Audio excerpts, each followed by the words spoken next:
A gente fala sobre o setor de saneamento básico. Isso porque os integrantes do colegiado da Associação Brasileira das Empresas Estaduais de Saneamento, a AESB, elegeram Munir Abud como novo presidente. Ele assumiu o cargo nessa semana. A AESB reúne companhias estaduais de água e esgoto e muitas enfrentam dificuldades para cumprir as metas de universalização que foram propostas pelo Marco Legal do Saneamento Básico. Para a gente falar sobre esse assunto, eu converso agora com o Munir Abud, novo presidente da AESB. Tenho aqui em tela também nosso querido diretor de jornalismo em Brasília, Daniel Hittner. Muito boa tarde, Abud. Muito boa tarde, Daniel. Boa tarde. Abud, eu queria começar entendendo exatamente esse desafio. O Marco do Saneamento prevê essa universalização de 99% dos domicílios com serviços de água e esgoto até 2033. Eu queria entender exatamente a viabilidade de que esse patamar ele seja atingido, dado que hoje, se não estou enganado, você me corrija, apenas cerca de 50% dos municípios brasileiros têm acesso à água e esgoto, não é? Serviços de água e esgoto. Nós temos um grande desafio pela frente para atingir a universalização.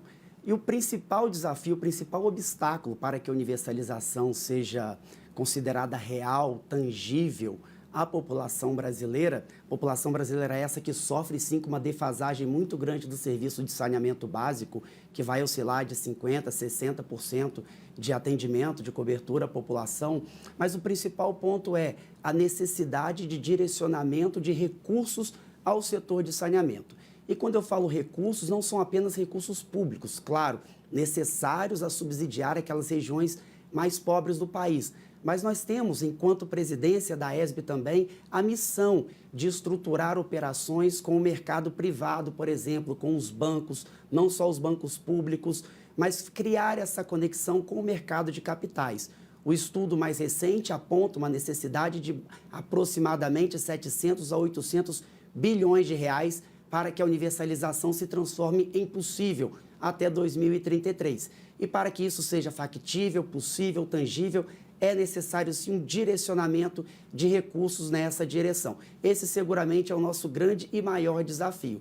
O Brasil tem que colocar o saneamento como assunto primordial no centro das discussões. O marco regulatório teve essa importância de trazer aí, com a edição do novo marco, a necessidade de universalização, lançando inclusive luz sobre os dados de saneamento básico. Agora que nós temos isso bem mapeado, nós temos que direcionar recursos para que as companhias possam atingir a universalização. Munir, muito obrigado aqui pela sua visita ao estúdio da CNN em Brasília. O que a gente percebe no mapa brasileiro do saneamento é que alguns estados conseguiram conceder seus serviços de saneamento, o que é importante para a capacidade de investimento e o atingimento da meta de universalização do serviço em 2033. A própria Cesan, empresa do Espírito Santo que você preside, acabou de fazer uma PPP trazendo o setor privado, mas a gente percebe muitas companhias estaduais de água e esgoto pelo país que continuam à frente dos serviços e muitas sem capacidade do investimento necessário para chegar à universalização. Que tipo de punição pode acontecer para essas companhias? Ou, pelo contrário, como, de fato, fazê-las, dotá-las de uma capacidade de investimento ou forçá-las à concessão dos serviços? O marco regulatório coloca de forma muito clara que as companhias estaduais de saneamento básico, notadamente as estatais, têm que demonstrar a sua capacidade econômico-financeira para a universalização. Em caso de não fazer, daí a importância de ter um órgão regulador forte e independente, para que esse órgão regulador possa intervir no contrato, inclusive decretando o seu fim, estabelecendo uma nova possibilidade de gestão do saneamento básico naquela região. Agora, é claro, o Brasil ele é muito plural. Nós temos realidades diferentes, Brasil afora, nós temos inclusive estados que investiram mais, estados que investiram menos, e o marco regulatório dispõe de uma pluralidade de possibilidades para se atingir a universalização. No caso da Cesan e de outros estados, nós optamos por fazer parcerias com a iniciativa privada e, através de PPPs, lançar aí o desafio à iniciativa privada de, junto da companhia estatal, atingir a universalização. Outras companhias buscaram, por exemplo, a desestatização do seu serviço como um todo.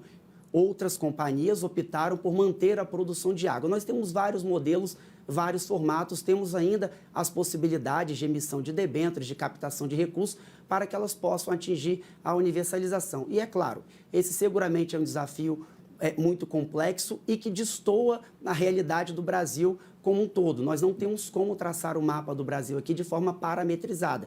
Nós vivemos realidades diferentes. Daí a importância, claro, volto a dizer, de ter um órgão regulador sério e independente.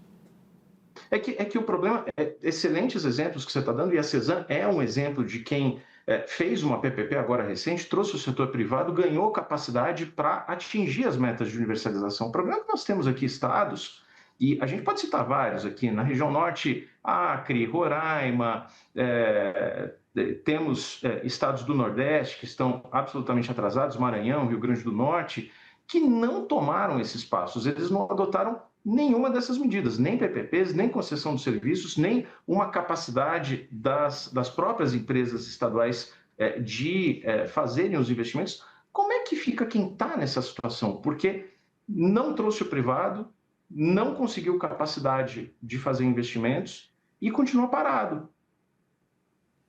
As companhias têm alguns caminhos a seguir, as que se encontram nessa condição. A primeira delas é haver o aporte do governo e uma intervenção estatal mais firme, subsidiando esses investimentos. Esse é um caminho. Nós temos outro caminho que é buscar parceria com a iniciativa privada. Mas devemos destacar que, para se estruturar uma concessão ou uma PPP, deve-se haver ali viabilidade econômico-financeira, sob pena de não conseguir atrair parceiros privados. Por isso, a importância de um direcionamento de recurso estatal no caso de alguns estados que encontram mais dificuldade, que estão mais distantes da universalização. E volto a dizer, a importância de um órgão regulador firme e enérgico para que a universalização se transforme em possível uma realidade que possa ser alcançada em nosso país. Munir, mas pensando no nível, por exemplo, de endividamento dos estados, a gente acompanhou esses números, por exemplo, durante as discussões do Propag, evidentemente também pensando em âmbito federal, um nível de investimento quase nulo por parte do governo federal, com uma perspectiva de uma restrição muito maior a partir do ano que vem. Você citou uma necessidade de algo entre 700 e 800 bilhões de reais até 2033 para que esse serviço ele seja universalizado no Brasil. Novamente, como fazer isso? Como acessar, por exemplo, esses recursos em mercado? Você citou, por exemplo, a emissão de debêntures e citou a possibilidade das PPPs e concessões, mas eu queria entender exatamente como garantir exatamente essa perspectiva se a gente pensar nesse cenário de uma restrição financeira por parte dos entes nacionais e subnacionais tão ostensiva quanto a gente vê hoje. Nós sabemos que os recursos públicos eles são finitos. Mas cabe ao gestor, no seu orçamento, fazer uma eleição de direcionamento daquilo que é prioridade.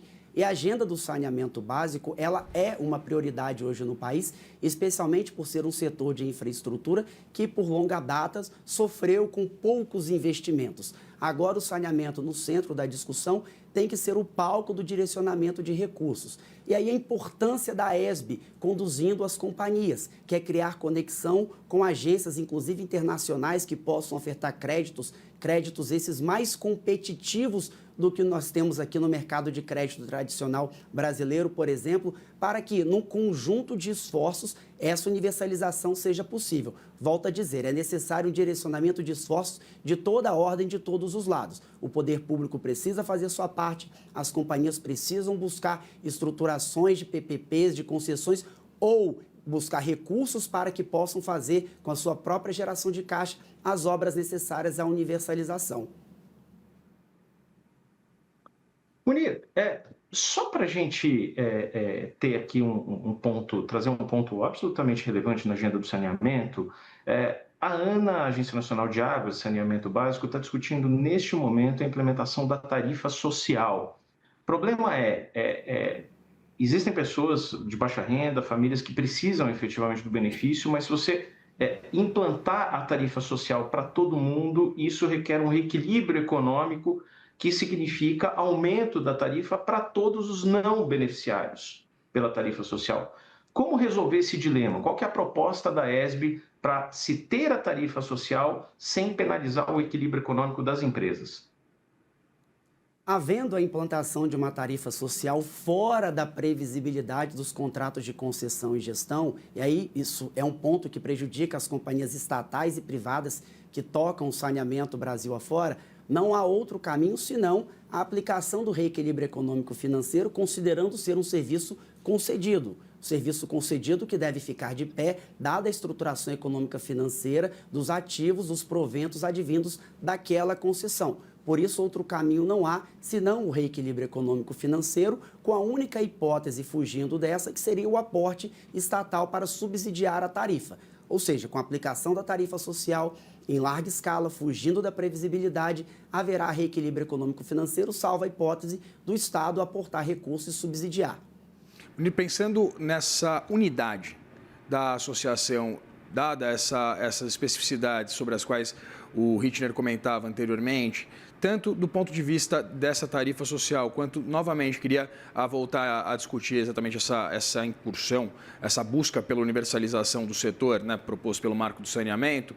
Eu queria entender as especificidades de cada um desses estados e como conseguir encontrar soluções unificadas, né, sendo o representante do setor.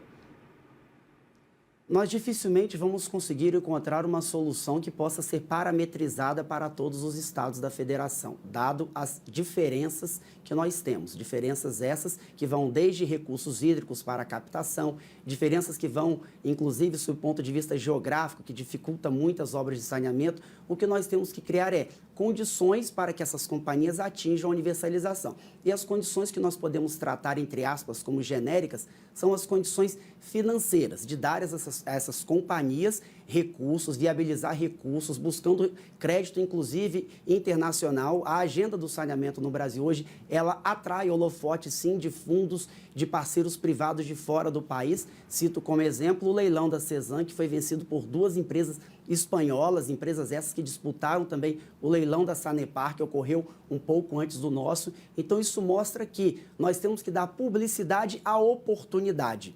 O saneamento básico tem que ser visto como algo social, algo necessário, mas há a possibilidade também de mostrar uma nova imagem para que o mercado de capitais possa se aproximar de algo que é também economicamente rentável para o investidor. Esse é o nosso grande desafio, casar essas duas agendas. E sobre isso eu queria entender exatamente se essa saída da Sabesp, da Copasa e da Corsan, da associação, enfraquece a capacidade da entidade de encontrar essas soluções, não evidentemente numa única direção, mas com uma possibilidade de um impacto maior, exatamente, por exemplo, em mercados, um estado como São Paulo, por exemplo, com mais de 40 milhões de habitantes. Eu queria entender se a saída dessas companhias ela não enfraqueceria exatamente as iniciativas encabeçadas pela associação.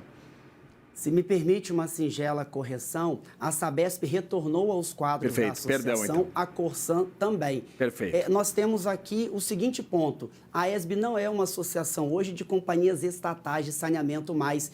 É a marca que nós queremos apresentar. Hoje a companhia tem no seu quadro de associados empresas privadas do setor de saneamento, desde que haja a sua prestação regionalizada. Nós temos a Corsan no nosso quadro de associados, temos a Sabesp no nosso quadro de associados e estamos buscando outros parceiros para estarem também associados, como por exemplo, a Deso, que foi recentemente desestatizada em sua grande parte, o Pará, recentemente desestatizado, e todos eles são atores importantes que podem estar dentro da associação. Associação que, como eu disse, não é mais uma associação, não é um conglomerado de empresas estatais, é um conglomerado de empresas estaduais de saneamento, tendo como pré-requisito a prestação regionalizada do serviço.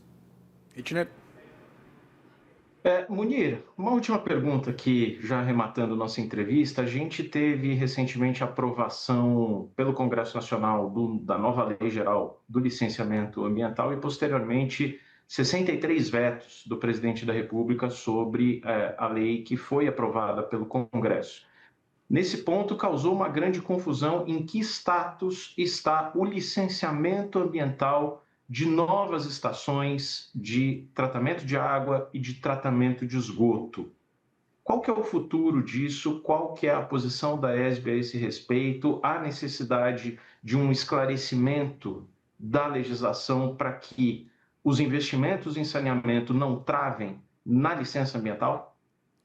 Nós precisamos sim de que o licenciamento ambiental seja na modalidade simplificada para o saneamento. Infelizmente, um dos artigos relevantes do saneamento básico, que teria o condão de destravar, de facilitar esses investimentos, acabou sendo vetado. Mas a ESB tem um posicionamento de advogar junto à Presidência da República e ao Congresso uma reedição desse texto legal, possibilitando que as estruturas de saneamento, dietas, ETs, expansão de rede, estejam sim na modalidade mais simplificada possível, especialmente dado a necessidade de céleres investimentos, considerando o nosso corte legal de tempo em 2033.